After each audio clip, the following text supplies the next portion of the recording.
detik balik kecepatan. 1 2 1. Intinya berarti 1 detik setengah 1 kali idealnya. Ya, udah seperti itu. Lihat, ya. Melakukan ventilasi selama 1 menit, kemudian meminta, kan tadi penolong kedua itu menolong kontak rujukan, ya. Penolong kedua juga setelah menolong rujukan, minta penolong kedua ketika kita lagi melakukan ventilasi selama 1 menit, minta tolong si penolong kedua itu periksa denyut jantung dengan cara meraba umbilikal pada bayi. Ya, jika pada saat meraba umbilikal pada bayi gerakannya gini,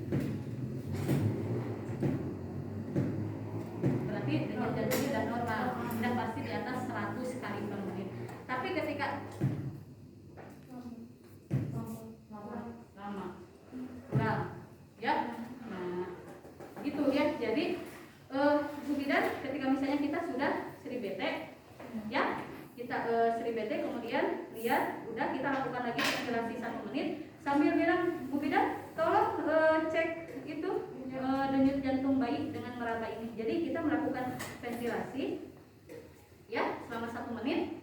Si itu penolong kedua meraba denyut jantung bayi dengan cara meraba umbilical. Ya, Bu, apakah harus 1 menit? Sebetulnya tidak harus 1 menit. Intinya iramanya begini. Jika denyut jantung bayinya iramanya seperti ini, berarti kan itu masih di atas 100. Ya, gitu ya. Kemudian, nah lihat evaluasi pernapasan keempat. Bila HR itu adalah heart rate denyut jantung kurang dari 100, lebih dari 100 kali per menit, ya misalnya tadi iramnya seperti ini, ya berarti kan udah bagus ya. Maka hentikan ventilasi pelan-pelan, ya. Tapi jika denyut jantungnya kurang dari 100, misalnya kayak tadi, jangan dulu dihentikan. Tapi misalnya kita lagi melakukan ventilasi, kemudian bayinya biasanya suka ada sedikit, ya. Lama-lama kan nanti dia napas, gitu ya. Kemudian denyut jantungnya di atas 100, maka kita hentikan ventilasi pelan-pelan, meskipun misalnya belum 1 menit, gitu. Ya. Kemudian setelah itu menghentikan ventilasi secara berkala, melakukan perawatan, ya. Bila denyut jantungnya kurang dari 100 kali per menit, kemudian lanjutkan lagi ventilasi bahkan sampai ke tempat rujukan. Iya, gitu. Terus ya. Tapi jika bayinya tidak mau dirujuk, ya misalnya kita lakukan ventilasi terus 1 menit, dicek. Jadi si penolong kedua mah selalu ngecek. Ya, ketika ventilasi ketiga berarti ya lanjutan masih kurang. Terus selama 10 menit, ya misalnya tadi 1 menit evaluasi, 1 menit evaluasi. Intinya selama 10 menit tidak ada kemajuan, berarti hentikan ventilasi, anggap bayinya sudah meninggal. Ya, paham di sini? Paham, Ibu. Berarti 10 menit tidak berhasil ventilasi,